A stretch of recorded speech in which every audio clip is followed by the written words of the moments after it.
कितनी देर लगाती हैं आप फोन उठाने में? कब से आपको फोन कर रही हूँ, फोन क्यों नहीं उठा रही थी? क्या हो गया शाज़मा? सब खैरियत तो है? मूड क्यों इतना खराब है तुम्हारा? यहाँ मेरी जिंदगी खराब हो गई, आपको मेरी मूड की पड़ी है। ऐसा क्यों कह रही हो तुम? सब खैरियत तो है? कुछ भी ठीक नहीं है अम्मी, बहुत बड़ी मुझसे गलती होगी, मुझे ये शादी नहीं करनी चाहिए थी।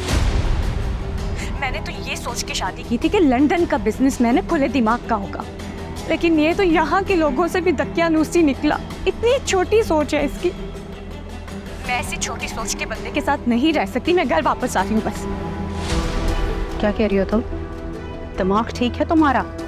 तुम्हें मैंने पहले भी समझाया था शाज़मा कि इस किस्म की कोई बात मुंह से ना निकालना वापस घर आने वाली।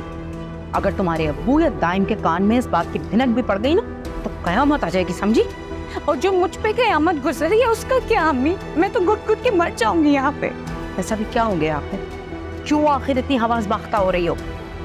सुभान बिल्कुल भी वैसे नहीं है अम्मी जैसा मैंने सोचा था। मैंने सोचा था कम उम्र बीवी को पाकर बहुत खुश होंगे, उसके नखरे उठाएंगे, लेकिन इनको हर बात पे इतराज है कि तुमने कलर क्या पहना है, तुम बात कैसे करती हो, धीमे लहजे में बोला करो। मैं क्या करूं? मैं तो मर जाऊंगी इनके साथ। क्या हो गया तुम्हें शाज़मा? ये फिर कोई बात है ऐसे नाराज होने वाली? दुनिया के सारे मर्द इसी तरीके से अपनी औरत की बात में कीड़े निकालते हैं। तुमने क्या अपने अब्बू और दाइम को नहीं देखा कि वो कितना रोब जमाते हैं? लेकिन ज़िशान तो ऐसा नहीं था अम्मी, उसे कभी मेरी किसी बात पे इतराज नहीं किया था। ज़िशान का यहाँ पर क्या जिक्र है? मैंने तुम्हें पहले भी मना किया था कि अपनी पिछली जिंदगी और अब की जिंदगी का मवाजना बंद करो। अगर तुम ऐसे ही ज़िशान का और सुभान अहमद का मुकाबला करती रही तो फिर तो तुम्हारी जिंदगी गुजर ही नहीं सकती। तुम्हारी ये बात समझ क्यों नहीं आती आखिर? मुझे ना आपकी बात समझ आ रही है, ना मुझे ये आदमी समझ आ रहा है। मुझे बस घर आना है। शाज़मा, ओ भाई और कितनी देर है? वो लोग इंतजार कर रहे होंगे, पहले ही हम लोग लेट हो चुके हैं। क्या कह रहे हैं सुभान? कहीं जाना है तुम लोगों को? रीमा और हसन ने हमें डिनर पे इनवाइट किया था, लेकिन अब मेरे जाने का बिल्कुल मूड नहीं। इस आदमी की शक्ल नहीं देखना चाहती मैं। बेवकूफ़ी की बातें ना करो शाज़मा। हर बात को बढ़ावा देना जरूरी नहीं है। हर बात पे वाविला करना शुरू कर देती हो। वैसे भी ये रिश्ता तुम्हारी मर्जी से हुआ है ना, इसलिए जैसा भी है और जो भी है तुम्ही को कॉम्प्रोमाइज करना होगा, समझी तुम? अरे भाई सो गई हो क्या? जल्दी करो।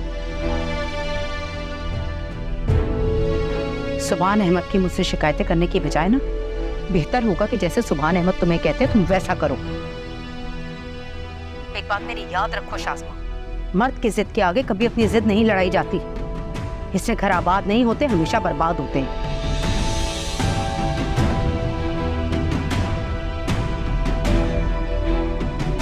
अगर इस दफा तुम्हारा घर टूटा ना तो इसका नुकसान सिर्फ तुम्हें होगा। और ये भी दिमाग में रखना, वापसी के रास्ते इस घर के दरवाजे तुम पर बंद है।